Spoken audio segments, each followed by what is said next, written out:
Hi guys, good morning. Dito ako sa palengke ng Lipa. Ang bagong ako. Nabili ako ng iba't ibang klase ng Nasaan yung maliit? noodles.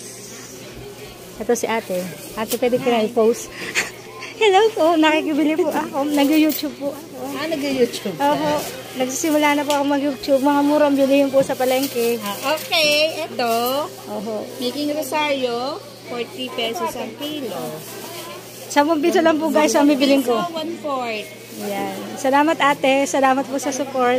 Pa-like po na channel ko. Anong pangalan ng channel mo, madam? Happy life po, ma'am. Happy Life? Opo. Maraming po salamat. 10 piso lang po ito.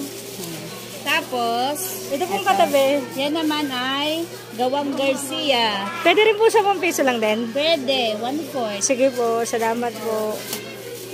Ang bait ni ate guys. Dito na kayo bumili. Tigsi 10 piso lang po. Buhay ka na. Cherry Nest Store. Ganun po ba? Salamat po. Pwede po yan ng 1 linggo ate sa rep? Oo. Ano mo, ilagay mo sa freezer. Sa freezer po. Obserbahan mo kung hindi siya kasi ang iba, mahina din ang buhay nito. Ay, ganun ba? Kailangan 3 na lang. Kahit araw-arawin ko, siguro naman. Pero ito naman, basta nasa freezer. Kasi yung malalayo namin customer, weekly sila nakuha.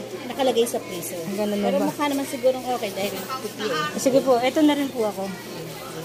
Yan naman ang lapad. Gawang San Vicente, Banay-Banay. Sige ho. Kay Tita Carol.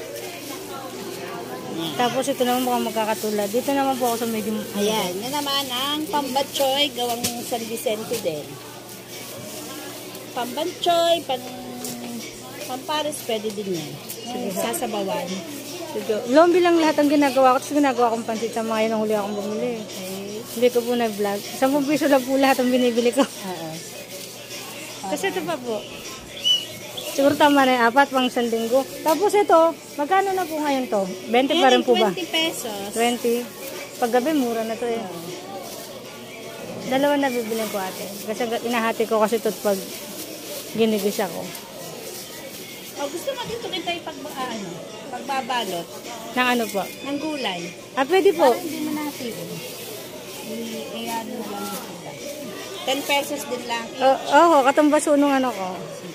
Ayan guys, nakabili na ako ng tig 10 pesos lang. Salamat kay ate. Ganito karami. Tapos bibili rin ako ng gulay na tig 10 pesos. Lahat to ay 40 lang. 10 pesos lang po per balot.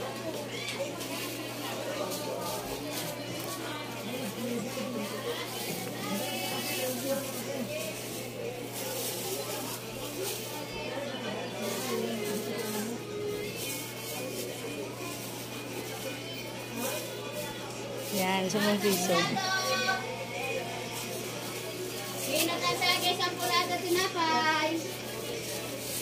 May nagano na din dito.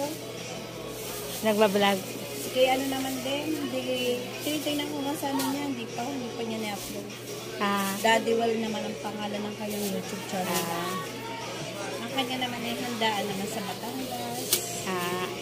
Ako po kasi ate, kung paano po mabuhay yung single na mag-isa. Ngayon, ang dami po kasing